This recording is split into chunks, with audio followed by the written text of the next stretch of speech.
سر کیا کہتے ہیں یہ جو حملہ ہوا؟ امریکہ کا نام نہیں لیا جا رہا، مذمت کریں گے؟ السلام علیکم.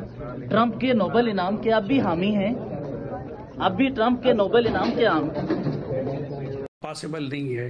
دوسرا خصوصاً جو ہم اپنے ملک کی اگر بات کریں کہ پاکستان کو سب سے بڑی آزمائش سے دوچار کر دیا ہے ڈونلڈ ٹرمپ نے اس اقدام کے ذریعے، کیونکہ ہم دیکھ رہے ہیں کہ کل کے پاکستان نے سو فار اچھا اپنا ایکسرسائز کیا. ابھی یو این سیکیورٹی کاؤنسل میں بھی ہم نے اصولی موقف اختیار کیا اور ڈار صاحب نے بھی جو اسٹیٹمنٹ دیا کنڈیم کیا. پھر کل پرائم منسٹر کا بھی ٹویٹ آیا آن دا ریبر کے اوپر، بڑا ٹھیک ہے. میرے خیال میں اس وقت if I were in the government اور ڈار صاحب I would take an initiative. There are 5 people whom Trump will listen and whom Tehran will listen. Okay. ایک ٹرمپ کا فیورٹ فیلڈ مارشل، ٹھیک ہے، ایک پریزیڈنٹ رجب طیب اردوغان. طرف پاکستان ہے. اب پاکستان نے کس کا ساتھ دینا ہے؟ ویسے تو ہمارے یہاں کہا یہی جاتا ہے کہ جی ہم ایران کے ساتھ کھڑے ہیں، لیکن ہم بیٹھے ہوئے چائنا کے ساتھ ہیں اور ہم لیٹے ہوئے امریکہ کے ساتھ ہیں. یہ بات بھی سبھی کو پتا ہے اور یقیناً یہ بات ایران کو بھی پتا ہوگی کہ پاکستان جو یہ دعویٰ کر رہا ہے کہ جی ہم ایران کے ساتھ کھڑے ہیں، تو ہم ایران کے ساتھ کھڑے ضرور ہیں، لیکن ہم اس وقت نہ صرف یہ کہ چائنا کے ساتھ بھی ہیں بلکہ اب اس خطے کے امن کے حوالے سے پاکستان کو اللہ نے بڑا نوازا ہوا ہے. ہمارے مجھے ایجنڈے پہ مجھے آپ سے ایک لائن چاہیے، مجھے آپ سے صرف یہ سوال. ایجنڈا ان کا الٹیمیٹ آبجیکٹیو یہ ہے کہ total supremacy. It's an old wine in a new bottle. وہ دنیا کو اپنے شکنجے میں اور پھر اس خطے نہیں میڈم شیخ، اس کی 2 وجوہات ہیں. پہلی وجہ تو یہ ہے کہ گلف اور یہ جو کچھ لوگ جنہوں نے پہلے سال سے کی اور کچھ چند دن روکا، وہ اب خود وکٹم ہیں اس کے. اور دوستو آپ کو معلوم ہوگا کہ پاکستان کی لیڈرشپ کی طرف سے ٹرمپ کو نوبل پیس پرائز کے لیے نومینیٹ کیا گیا تھا. اب پاکستان کے پترکار ہی پاکستان کے نیتاؤں کے مزے لے رہے ہیں، اور چاہے مریم نواز ہو یا پھر وہ ڈڑیل عطا اللہ تارڑ ہو، سب کے منہ میں مائک گھسا کر پوچھا جا رہا ہے کہ تم تو ٹرمپ کو نوبل پیس پرائز کے لیے نومینیٹ کر رہے تھے، ایران کا تو باجا بجا دیا انہوں نے، اب کیا نوبل پیس پرائز ٹرمپ کو ملنا چاہیے؟ تو پاکستان کے ڈڑیل منتری وغیرہ بھگتے دکھائی دے رہے ہیں، ان کا کوئی بھی بیان سامنے نہیں آ رہا ہے. مریم نواز تو کیمرہ کو دیکھ کر ایسی بھگی ہیں اور کہا ہے کہ جو سرکار سمجھے وہ صحیح ہے، مطلب کہ ابھی بھی نوبل پیس پرائز دلانا چاہیں گے ٹرمپ کو. اور اس کے اوپر یدی اسرائیل انگلا نمبر پاکستان کا لگاتا ہے تو ضرور ان کو نوبل پیس پرائز مل ہی جانا چاہیے. پھر تو بھارت کی طرف سے ٹرمپ اور نیتنیاہو دونوں کو نومینیٹ کیا جائے گا کہ اب تو ان کو نوبل پیس پرائز دے ہی دو، کیونکہ یہ پاکستان کی واٹ لگا دیں. میڈم یہ اب بھی کیا ڈونلڈ ٹرمپ حقدار ہیں نوبل انعام کے حوالے سے اسٹیٹمنٹ کرے گی، آگے بڑھے گی کہ دینا چاہیے نوبل انعام؟ پاکستان نے سو فار اچھا اپنا ایکسرسائز کیا. ابھی یو این سیکیورٹی کاؤنسل میں بھی ہم نے اصولی موقف اختیار کیا اور ڈار صاحب نے بھی جو اسٹیٹمنٹ دیا کنڈیم کیا. پھر کل پرائم منسٹر کا بھی ٹویٹ آیا آن دا ریبر کے اوپر، بڑا ٹھیک ہے. میرے خیال میں اس وقت if I were in the government اور ڈار صاحب I would take an initiative.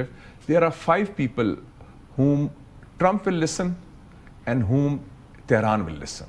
Okay. ایک ٹرمپ کا فیورٹ فیلڈ مارشل، ٹھیک ہے، ایک پریزیڈنٹ رجب طیب اردوغان، ایک شی جن پنگ، ایک Putin, and at the U N secretary general Antonio Guterres. اس سے تو ٹرمپ کو بڑی خار ہے. نہیں لیکن اس نے اسٹیٹمنٹ بڑا اچھا دیا. لیکن ٹرمپ تو اس کو نہیں لیکن یو این انسٹیٹیوشنل بات کریں، بڑا آنےسٹ آدمی، آنےسٹ آدمی ہے، وہ اسٹریٹ آدمی ہے، پورچوگیز ہے ہماری طرف، پاکستانی طرف، جذباتی آدمی، گڈ مین، اور the heart in the right place. وہ میں کہہ رہا ہوں وہ کھلے پورچوگیز کا ہے، پورچوگیز پاکستانی طرح ہیں کھلے ڈولے، تو وہ ساؤتھ یورپینز جو ہیں، تو وہ جو ہے نا this consortium of 5 people led by the U N. This is interesting. آپ کہہ رہے ہیں کہ اگر پاکستان کو یہ انیشیٹو لینا چاہیے کہ ان 5 لوگوں کا consortium led by U N secretary general اور یہ بات کریں کہ ہم پیس لاتے ہیں، بیکاز ایرانی تیار ہیں ڈیل کے لیے. میری بات بھی ہوئی ان سے، they are ready for a deal. وہ تو کہہ رہا تھا عمر بدر البسیدی کے جو ہوا تو حیران ہو گئے، ایون مور دین اوباما انہوں نے جو کنسیشنز دی ہیں. It was unthinkable but they won't trust Trump. لیکن ٹرمپ نہ یو این کے پاس گیا نہ کانگریس کے پاس گیا،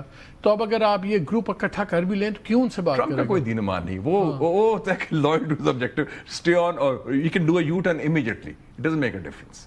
وہ کرنے کو تیار ہوگا کیونکہ اب ٹرمپ کو سمجھ آ گئی ہے کہ اس سے ٹرکی سچویشن. چلیں I think that's a very good suggestion. مطلب آپ کے پروگرام میں یہی کہہ رہا ہوں کہ ایک وے آؤٹ تو نکلے گا نا, اور وہ اگر وے آؤٹ فیس سیونگ سب آئی تھنک یہ شاہ صاحب کا جی بڑا زبردست انہوں نے نام لے کے دیے کہ یہ 5 لوگ لیں اور یہ پاکستان انیشیٹو بالکل لے سکتا ہے, اور میں نے مینشن کیا ہے میکسیمم کیا ہوگا ٹرمپ نہ ہی کر دے گا نا ٹرمپ. اب اس خطے کے امن کے حوالے سے پاکستان کو اللہ نے بڑا نوازا ہوا ہے. ہمارے مجھے ایجنڈے پہ مجھے آپ سے ایک لائن چاہیے, مجھے آپ سے صرف یہ ایجنڈا ان کا الٹیمیٹ آبجیکٹو یہ ہے کہ total supremacy. It's an old wine in a new bottle. وہ دنیا کو اپنے شکنجے میں اور پھر اس خطے میں چین کو اور روس کو ایک میسج دینا چاہتے ہیں. تو ایران جو ہے وہ اس ایجنڈے کا ایک نیا سٹیپنگ سٹون ہے جس کے ذریعے چین اور روس کو, ایران پہلے دن سے بالخصوص فرام اسرائیل پرسپیکٹو وہ واحد ایک خوف خطرہ تھا جس کو انہوں نے ہر حال میں کسی طریقے سے انڈرمائن کرنا تھا, اور اسی کے لیے سب کچھ ہو رہا ہے. خطرہ تھا, خطرہ بنایا گیا. یور ٹیک, ایجنڈا کیا ہے؟ دیکھیں ایجنڈا مختصر یہ ہے, اس کا نام ہے گریٹر اسرائیل پروجیکٹ. ٹھیک. اس کی امپلیمنٹیشن کے لیے جو چیزیں ان کے سامنے آتی جائیں گی وہ اس کو تباہ کرتے ہیں. تو امریکہ کا اپنا کوئی ایجنڈا نہیں ہے, صرف اسرائیل کو امریکہ کو اسرائیل چلاتا ہے. اگر مطلب 98% سینیٹرز اور کانگریس مین جو امریکہ میں الیکٹ ہوتے ہیں وہ اے پیک فنڈیڈ ہے, آپ چیک کر لیں جا کے. تو جو اے پیک فنڈیڈ ہے وہ بیسکلی امریکن اسرائیل پبلک افیئرس کمیٹی دے رن دا شو. تو امریکہ کا اپنا کوئی ایجنڈا نہیں؟ امریکہ کا اپنا ایجنڈا کیا, امریکہ کے تو اپنے لوگ کہہ رہے ہیں کہ ہم انسلیوڈ ہیں, ہمیں جو ہے ادھر سے اس سے نکالا. ان سے زیادہ ان کا پیسہ استعمال ہوتا ہے, ان کے سولجر استعمال ہوتے ہیں, اور آبجیکٹیو جو ہے وہ یہ جو جوئش لابی ہے یہ اپنی. لیکن اسرائیل جو ہے وہ اس کی رشیا سے تو لڑائی نہیں ہے, چین سے تو لڑائی نہیں ہے, یہ تو بگ پاور گیم ہے. اسرائیل کا ایجنڈا جو ہے وہ تو ریجنل ہے, تو گلوبل کوئی ایجنڈا نہیں, صرف ریجنل ایجنڈا نہیں. یہ وہ پہلے ریجنل پاور بنیں گے اور پھر وہ سپر پاور بنیں گے. یہ پیکس اس کو کہتے ہیں. نہیں میڈم شیخ, اس کی 2 وجوہات ہیں. پہلی وجہ تو یہ ہے کہ گلف اور یہ جو کچھ لوگ جنہوں نے پہلے سال سے کی اور کچھ چند دن روکا, وہ اب خود وکٹم ہیں اس کے. اور ٹرمپ صاحب کو کوئی غرض نہیں ہے پیسے لیفٹ ہاتھ سے لینے سے یا رائٹ ہینڈ سے لینے سے. ان کو پیسے بھی ملیں گے, ڈالر بھی ملیں گے, ان کو تیل بھی ملے گا, اور وہ جس طرف سے بھی آئیں گے ان کو ملے گا. کون ہے جو ان کے سامنے انکار کر سکتا ہے؟ اور اب صورتحال جو آیت اللہ صاحب کی شہادت کے بعد صورتحال اس سے نکل گئی ہے کہ کس کا برانڈ خراب ہو رہا ہے یا کس کا برانڈ نہیں خراب ہو رہا, یا کیا نہیں ہو رہا یا کیا ہو رہا ہے. اور اب یہ نہ صرف ٹرمپ صاحب بلکہ جو نیتن یاہو صاحب ہے ان کی اپنی اندرونی سیاست اور بیرونی یہ ساری جو ہے یہ سب کچھ داؤ پہ لگا ہوا ہے. یہ آل آؤٹ جائیں گے اور ابھی بڑا لمبا جائے گا یہ کام.